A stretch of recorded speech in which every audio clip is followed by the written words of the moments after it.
Finally, on the program, a successful Senegalese fashion designer says she will vote for whose main Sonko at the presidential elections because, according to her, he represents fundamental change and a break from a political elite that has failed to develop a middle class and small to medium enterprises, especially in the creative industries that she sees as the backbone of a growth economy and a driving force in building skills. Take a look.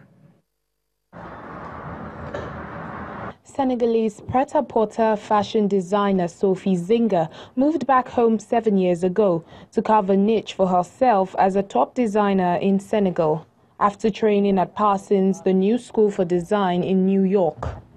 A year after launching her label in 2012, Zinga opened an atelier in the capital, Dakar, from where she designed collections showcased in Milan, Johannesburg, Paris, New York and Lagos. She was born in Dakar and grew up in parts of Africa, the Caribbean and the United States because of her parents' work, something Zinga says models the style of her creations. Because I've traveled a lot around the world and I kind of have a different background as a Senegalese designer who grew up and was born and raised here. So I kind of take along different influences with me along my creative process. So feminine, strong, bold, minimalistic, and African.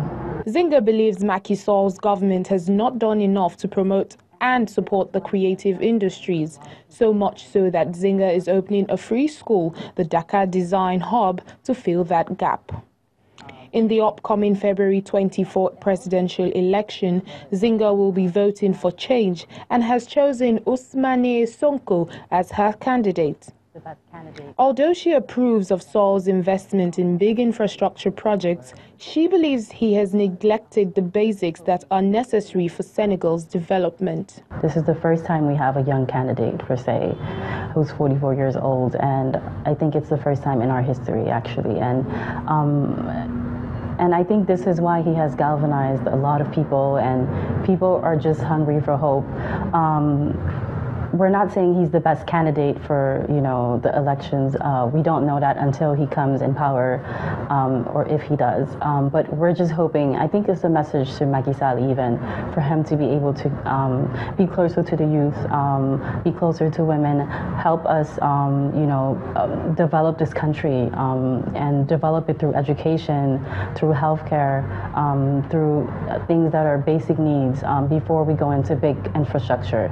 Education, training and support for the fashion business are top priorities for Zinga in this election. The youth's rejection of traditional parties is something she says is happening everywhere, not just in Senegal. The Senegal of tomorrow that I want to see is a much bigger middle class, less divide between very rich and poor, a better economy, stronger national companies, more balance in women and men, people, much more hope, greater energy. Those are my hopes for Senegal. Zinga says she is now using social media platforms and e-commerce to conquer new markets, which is helping sell the brand further and wider.